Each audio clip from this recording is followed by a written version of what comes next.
All right, so for this one, this is particle motion. They're giving us the velocity of particle P moving along the x-axis is given by the differentiable function. That's going to come up later, so be aware of that. Where they're using v for velocity and then p for particle P, because there's going to be a particle, something I think they called a particle Q later on, all right? Velocity of particle P is measured in meters per hour. It's a velocity, so something per something else. That's a rate of change. Time is in hours. Selected values are shown, starts at the origin. So its initial condition is 0. So letter A, justify why. So right out of the gate, letter A is a justifying thing. We're going to kind of have to write a sentence here. Remember I was saying last class when I went over all the information for the AP exam, just because part A is kind of hard doesn't mean you won't be able to do the rest of it. They don't go from easy to more difficult. So part A in this one is kind of tough. And if you get stuck on part A, don't get discouraged with the rest of the question, because part B is actually pretty easy. So just hang in there is what I'm saying. Justify why there must be at least one time from 0.3 to 2.8 where the derivative of that velocity, the acceleration of particle P, equals 0. And so we're going to have to write a sentence here. Now they're saying not from the beginning to the end here of what we have in the table, but from 0.3 to 2.8. So I'm going to write out those points. So we have 0.3 comma 55. And then we have 2.8 comma 55. And so if you do a slope with those, it's going to be 55 minus 55 over 2.8 minus 0.3. That is going to give you 0. And you would actually get a point just for putting that. And I'm going to post the scoring guidelines after next class. Once we get through all 6 of the questions, I'm going to post the scoring guidelines. Oh, I should have for number 1 gone through what the points for all worth. Maybe I'll re-record it with second block and go through all the points. I'll have to go through what everything is worth here. So you would get a point just for doing that. So even just showing that slope, that's going to get you a point. Then you have to write a sentence explaining this, and this is going to be one of our theorems here, and you have to cite which theorem that you use. You also have to bring up the fact that since this function is differentiable, that means it's also continuous, right? So here we go, buckle up. All right, so since the velocity of particle P is differentiable, and I always abbreviate, but for the AP exam, I would write it out.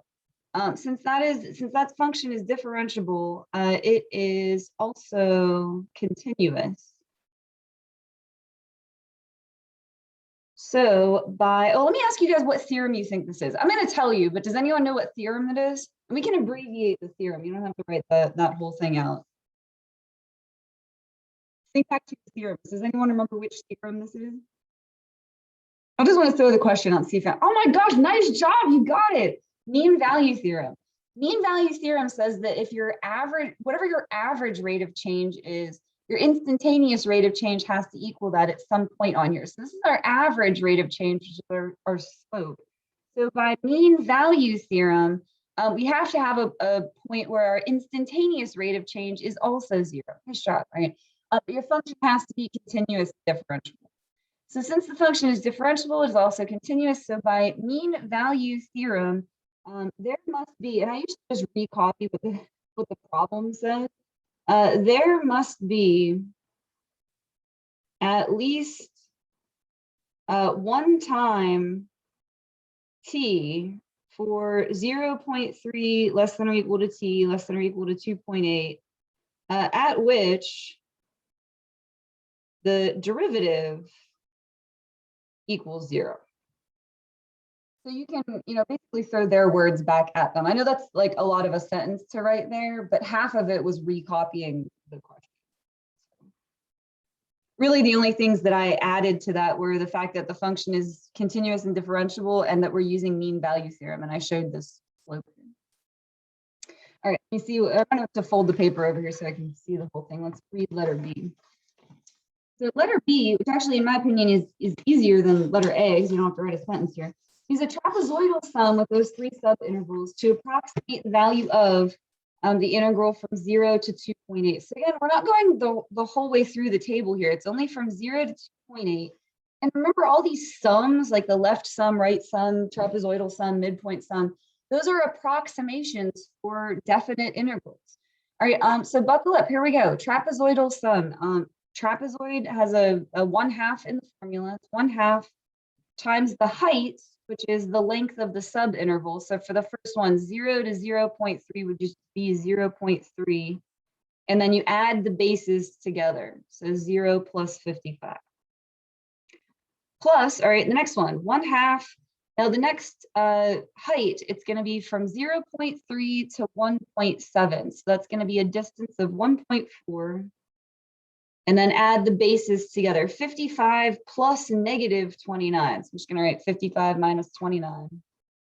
And then the last one, again, 1/2. The height is from 1.7 to 2.8. So that would be 1.1. And then add the bases together, negative 29 plus 55. Guess what you have to do to that, kiddos? Nothing. Leave it alone. And this was meters per hour, so the distance would be meters. So it's that many meters. That's literally all you have to do for part B. Don't do anything else to that. I think part B is probably the easiest one on here. You just write that out, you get your point, you move on. All right, letter C. Here's where they bring in the second particle. Particle Q is also moving for times 0 to 4. Its velocity is given by this. So we have velocity points for particle P, and then they give us an equation for the velocity of particle Q, both in meters per hour. So again, these are both rates. It's like the fish problem, entering and leaving, it was fish per hour. These are both rates, meters per hour. Find the time interval during which the velocity of particle Q is at least 60 meters per hour. All right, so we want where this velocity is greater than or equal to 60. That's not even a calculus problem. I actually don't like this part of the question because it's not even calculus. All they're asking, and you have a calculator, so I'm just going to get it from the calculator. I'm not even going to do any work. You just want to know where this function is above 60. So here's what we're going to do. We're going to go into y equals, clear all this out. We're going to put this equation into y1. So 45 square root of x cosine of, oh goodness, 0.063 x squared. That goes into y1. And then 60 goes into y2. All right, now window. They gave us the window for x was 0 to 4. It said times were from 0 to 4. Now I need for this y maximum to be above 60. So I'm just going to go ahead and make it 100. So again, they gave us this window. They typically give you the x window. Y's, you kind of just need to fiddle with it until you're happy, but I know it needs to be above 60, so I'm going to make it 100. All right, so here we go. There's the function. And then there's our line at 60. We want to know where this graph is above 60. So it's above 60 from here to here. So all I need to do is calculate those two intersections, and that will give me the answer. So this is above 64, and then I'm going to get this interval here. I'm going to just kind of set it up. I want those two intersections. Let me calculate the first one. Calculate intersection. First curve, enter. Second curve, enter. Just make sure that the cursor is closer to this one for your guess. Enter, because it's going to give you the one it's closest to. 1.866. Now, there's more to this question after this, and we're going to need to reuse that answer. So I'm going to store it. I'm going to leave that, hit X, enter, and I'm going to store it as A. So store alpha A, enter. So I stored this one as A. Just as a heads up, we're going to need to reuse that number. So I stored it. And I'm going to go back to the graph. Now I'm going to calculate this intersection. So calculate intersect. First curve, enter. Second curve, enter. For guess, just move your cursor closer to the other one and hit enter. And it will give you that one instead. So 3.519. And I'm going to need to reuse that number as well. I'm going to store that one as B. So I'm going to quit out of here. X, enter, will bring it back. Store alpha, B, enter. You can use whatever letters of the alphabet you want. I just typically use A and B, but you have to capture those. So I stored that as A, stored that as B.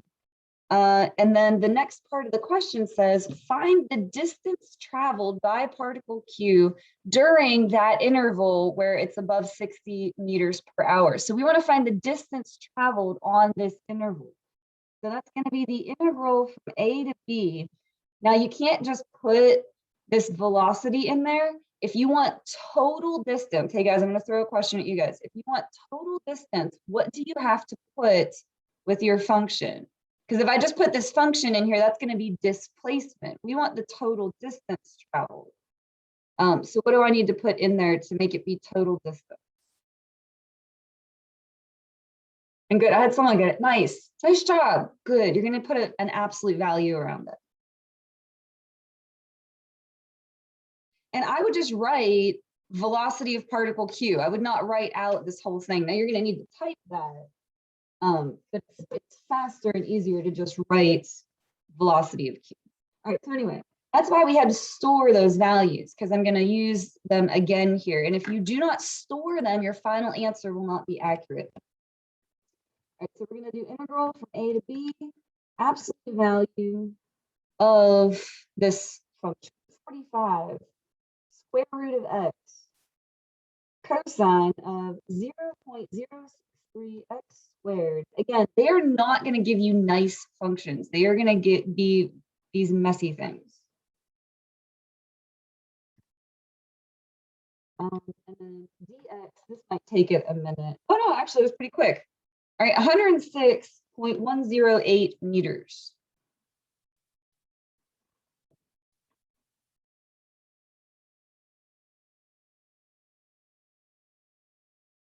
So they wanted to know when that function was above 60, which isn't even a calculus question. That's just when's that graph above 60? And we didn't even do any work. We got it from the calculator.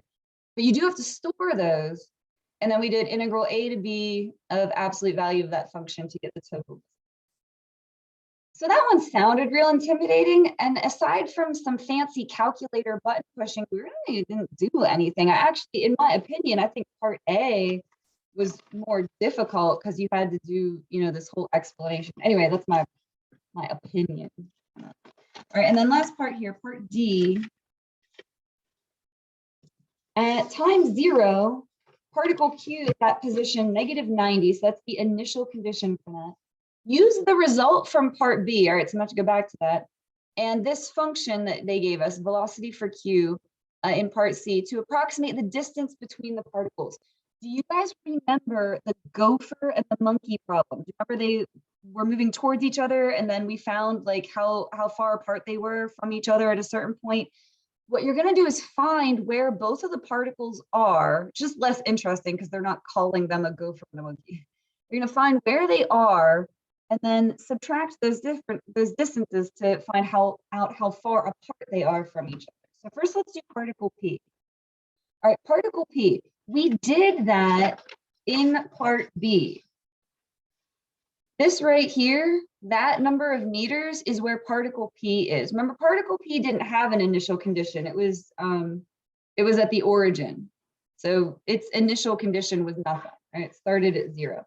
So for particle P, all we have to do is type that in. I'm just like, all that we have to do is type that in. That's kind of a disaster, but you're going to get it from the calculator. All right, so 1/2 times 0.3 times 55 plus 1/2 times 1.4 times 55 minus 29 plus 1/2 times 1.1 times -29 plus 55.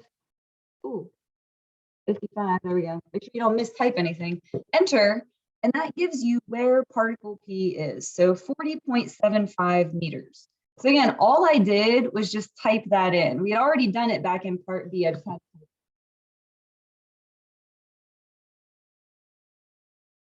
All right, so that's where particle P is.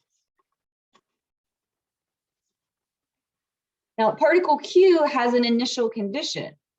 It said we started at -90. So it's -90 plus its accumulation. It is initial condition plus accumulation. And we want to go from 0 until 2.8 because it says where is the particle at time 2.8. and this velocity is what goes inside of there. No need for an absolute value. This time we want displacement. It's not a total distance. We just want to find out where the particle is. So it's the initial condition plus displacement. Let's type that in.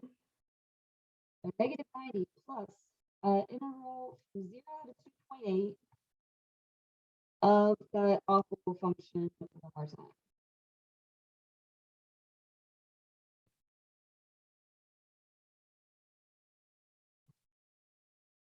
And if I'm typing too quickly for you, remember I'm recording this, I'm gonna post it. You can always go back and look at it again later. I just wanna make sure that we can actually finish all 3 questions. All right, so that particle is at 45.937 meters. Don't clear that off your screen, or you can store it. I'm just gonna leave it there. Now that's where they both are. The question is the distance between them. So all you have to do is subtract them. So I already have this sitting in my calculator screen. I'm just going to subtract 40.75. And so they are 5 points, this is your answer to the whole thing here, 5.187 meters apart. So that was like the gopher and monkey question that we did in class. Here, let me go over how much each thing was worth here. Now it should always add up to 9, it is always going to add up to 9. And you want to shoot for at least half of them. Like, so if you're scoring like around 4s or 5s out of 9, then you're in good shape. Okay. So for part A, you got a point for doing that slope. So if you did that slope, you would get a point, and then it was a point for the explanation. Again, justifications can be difficult, but the majority of this one, you pretty much recopied the question. So, so there's that. But again, that point's hard. I would hope you'd get the slope point, but this one, if you didn't get that, you know. Part B was only worth 1 point for this, which, you know, is fair because you're just writing out a trapezoidal sum. So that was only worth 1 point. Part C, it was a point for getting these 2 values. So getting this interval, it was a point for setting up the integral from A to B, and then it was a point for typing it in the calculator and getting the answer. So you had a point for finding these 2 values, a point for setting up the integral, and then a point for typing it in and getting the answer. All right, and in part D, it was a point for setting up this integral. So if you had that integral somewhere on there, you got a point. It was a point for using the initial condition and getting this answer. And then it was a point for subtracting them and getting the final answer. Just making sure that I got them all. Yeah, so that all adds up to 9.